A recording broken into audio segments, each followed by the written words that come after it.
Bir bemorimizdan savol kelibdi, operatsiya xavflimi degan.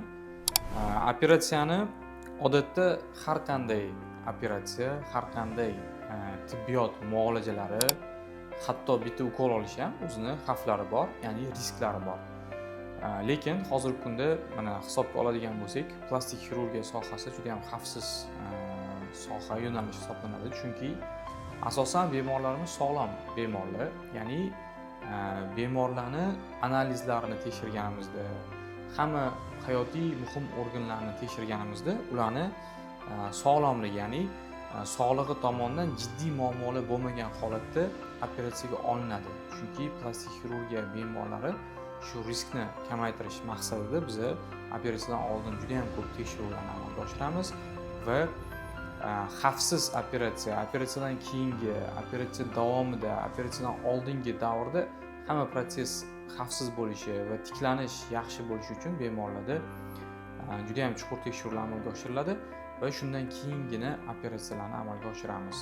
Ya'ni agar tekshiruvlarda qanaqadir o'zgarishlar, normadan o'zgarishlar, patologiyalar aniqlanadigan bo'lsa, avval ularni davolab, to'g'rilab, keyin operatsiyaga olamiz. Shuning uchun hozirgi kunda operatsiyalarning xavflilik darajasi juda ham kam.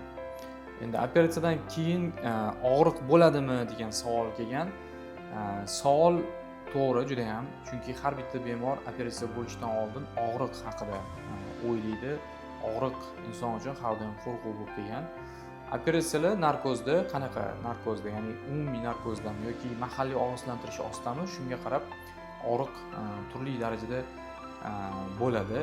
Ya'ni agar bemorda mahalliy og'riqsizlantirish ostida bo'ladigan bo'lsa, odatda bemorlarimiz og'riq sezmaydi, lekin baribir operatsiyani ozginagina diskomforti bo'ladi. Qanaqa darajada? Masalan, o'sha ukol, og'riqsizlantiruvchi ukol qilganda ozginagina bir 10 sekund davomida ari chaqqanga o'xshagan shunaqa sanchish seziladi, keyin bo'lsa og'riqlar sezilmaydi. Narkozda qilinadigan operatsiyalarimizda bo'lsa, narkoz vaqtida umuman og'riqlar sezmaydi, bemor uyg'onib ketmaydi. Qachon operatsiya tugagandan keyin, narkozdan keyin og'riqlar bo'lgan taqdirda bemorda har doim og'riqsizlantirish uchun yetarli preparatlarimiz bor va bu narsa bemorlarda juda ham qulaylik bilan operatsiyadan keyingi tiklanish jarayonini o'tkazishga yordam beradi. Endi reabilitatsiya qancha vaqt davom etadi degan savolni ko'pchilik berishadi. Reabilitatsiya odatda operatsiyadan keyin plastik xirurgiyada ko'proq bizani qiladigan operatsiyalarimiz shramlar bilan, ya'ni chandiqlar bilan bog'liq bo'lgani uchun chandiqni bitish jarayoni to'liq bitishi 1 yilgacha, ya'ni yetilishi, chandiqni o'sishdan to'xtashi 1 yil hisoblanadi. Shuning uchun agar 100% tiklanishni hisobga oladigan bo'lsak, har qanday operatsiyada 1 yil deb hisoblanadi. Lekin odatda operatsiyadan keyingi davrda juda ham tez tiklanish bo'ladi. Odatda 2 hafta ichida har qanday shu yaralar bitib, jarohat o'rni toza bitib, bemor shu sohadagi jarohatdan qutuladi. Lekin asta-sekinlik bilan bemorda shishlar qaytish boshlaydi. Odatda 2 haftadan 1 oygacha bo'lgan vaqtda shishlar, ko'karishlar bo'ladi va 1 oydan asosiy o'sha 1 oy muddatda operatsiyaning turiga bog'liq ravishda shishlar aksariyat qismi qaytgan bo'ladi. 100% shu tiklanish davri tugagan vaqt bu 1 yilga to'g'ri keladi. Endi narx qancha degan savolni ko'pchilik berishadi. Narx qancha deb ko'pchilik internetdan, telefon qilib, hatto SMS yozib so'rashadi. Odatda narxni belgilash konsultatsiyadan keyin belgilaymiz. Bizani o'sha o'zimizning sharoitda bemor avval keladi, konsultatsiyaga yozilib, kelgandan keyin konsultatsiya o'tkazamiz va keyin biz narxlarni chiqarib bera olamiz.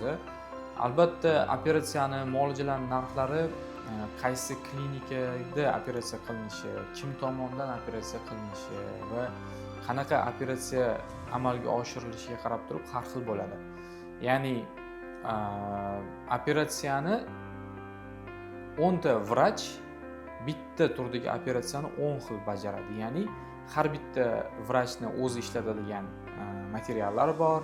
Ya'ni uni sifati yuqoriroq, sifati pastroq, o'rtacha sifatli shunaqa turdagi materiallar bor.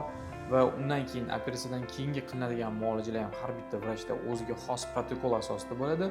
Shuning uchun ayni bir operatsiyani agar narx haqida qiziqqanda bo'lsa, konsultatsiyaga kelib, keyingina narxni bilish kerak bo'ladi. Sizda yana shu kabi agar savollar bo'lsa, bemalol savolinglarni qoldirishingiz mumkin va harakat qilamiz foydali bo'lgan ma'lumotlarni berib borishga. Mana shu YouTube kanalimizga a'zo bo'linglar va kuzatib borishda davom etinglar. Albatta sizlar uchun foydali bo'lgan ma'lumotlarni joylaymiz. Agar konsultatsiyaga yozilmoqchi bo'lsanglar, pastda ko'rsatilgan raqamlar orqali konsultatsiyalarga yozilib kelishingiz mumkin bo'ladi.